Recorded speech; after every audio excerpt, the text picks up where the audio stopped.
Satu hadis yang dilontarkan oleh teman-teman dari Ba'alawi. Satu hadis yang berbunyi, qala Nabi sallallahu alaihi wasallam, taraktu fikum amrayn ma in tamassaktu bihima lam tadillu abada, kitaballah wa dzurriyyati, atau kitaballah wa ahli. Aku tinggalkan kepadamu dua hal, kata Nabi, yang apabila kamu berpegang kepadanya maka kamu tidak akan tersesat. Menurut mereka, kitabullah dan zuriyah Nabi, kitabullah dan turunan Nabi. Sementara ada hadis lain yang sahih yang mengatakan, taraktu fikum amrayn ma in tamassaktum bihima la tadillu abada, kitaballah wa sunnati, atau kitaballah wa sunnata rasulih. Aku tinggalkan kepadamu dua hal yang apabila kamu berpegang kepada keduanya kamu tidak akan tersesat selamanya. Pertama kitabullah, yang kedua adalah sunnah Nabi, entah itu sunnah qauliyah, sunnah fi'liyah, atau sunnah taqririyah. Dari dua hadis ini kira-kira yang mana yang logis, yang benar? Tentunya hadis yang mengatakan Quran dan sunnah Nabi. Ketika kita mengatakan Quran dan turunan Nabi, turunan Nabi ini nggak masuk, apalagi mengaku turunan Nabi. Banyak di kalangan mereka yang bermaksiat kepada Allah. Apakah masuk akal kalau dengan berpegang kepada mereka maka kita tidak akan tersesat? Oleh karena itu hadis yang paling sahih mutawatir adalah taraktu fikum amrayni ma in tamassaktum bihima lam tadillu abada, kitaballah wa sunnati. Aku tinggalkan kamu dua hal, ya, apabila kamu berpegang kepadanya kamu tidak akan tersesat selama-lamanya. Al-Quranul Karim dan sunnah Nabi make sense, masuk akal, rasional. Kalau Nabi mengatakan kitabullah wa turunanku, ini Nabi berarti nepotisme, tidak demokratis, dan itu tentu saja tidak masuk akal.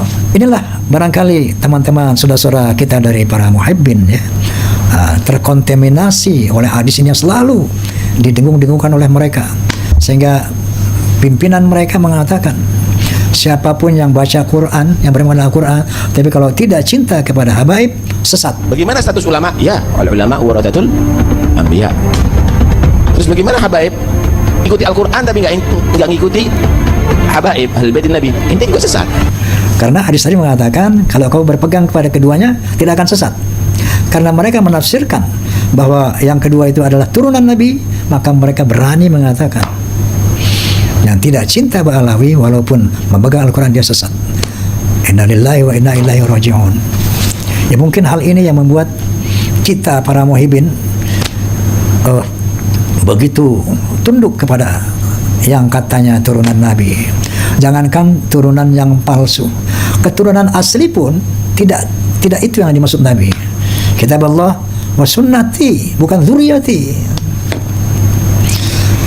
Nah, kira-kira hal ini yang membuat kadang-kadang maksud saya yang membuat para muhibbin begitu tunduk patuh kepada para Ba'alawi. Padahal Rasulullah sallallahu alaihi wasallam bersabda, "Man fasara al-Qur'an wal hadits bi ra'yihi falyatabawa' maq'adahu minan nar." Barang siapa menafsirkan Al-Quran dan hadis sesuai dengan kepalanya sendiri, kehendaknya sendiri, kepentingannya sendiri, maka sama saja dengan memesan tempat di neraka. Kita ketemu di Aceh Habib Naufal Al-Idrus, Masya Allah, ketika Sayyidina Zaid ibn Thabit mencium tangan Sayyidina Abdullah ibn Abbas radhiyallahu anhu, secara umur lebih tua Abdullah Zaid ibn Thabit. Mata Rasulullah SAW umruhu 15 aman. Ketika Nabi meninggal umur Abdullah bin Abbas 15 tahun. Sedangkan Zaid bin Thabit 20. Tapi kenapa dia cium tangannya?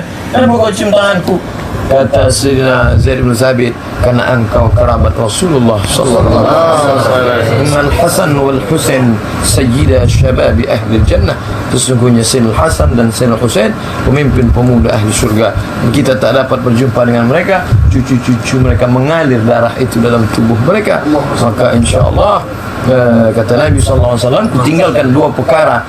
Di antara yang dua itu adalah kitabullah Al-Quran wa itrati ahli baiti, keturunan-keturunanku nanti yang berpegang. Kenapa keturunanku? Karena di situ kata Imam An-Nawawi mengatakan kenapa keturunanku? Litamassukihim bisunnah, karena mereka berpegang teguh dengan sunnah. Tapi ahli bait yang asli, bukan yang KW yang meluka-lukai badan. kenali yang asli. Makanya kita ketika Habib Omar bin Hafiz, Habib Omar bin Muhammad bin Salim bin Hafiz datang, maka kita pun datang. Kenapa? Karena ditakzim ahli bait. Ketika saya sampaikan hadis itu, banyak nuduh somat sudah Syiah, somat sudah Syiah. Saya bilang, ente lihat hadis ini dalam Sahih Muslim ya akhi. Tidak, yang betul adalah kitabullah wa sunnati. Kitabullah wa sunnati betul ada dalam Mustadrak Al-Hakim, ada dalam Muwatta Malik. Itu tidak kontradiktif dengan yang satu lagi, wa itrati ahli baiti. Kenapa? Karena ahli baitku kali paling kuat berpegang dengan sunnah. Nabi bersorban, ahli bait bersorban. Tengok sorban ahli bait. Habib, kalau saya Habib Arab bukan India bukan. Arab. Kalau ini Arab sih mas. Selalu Yusuf.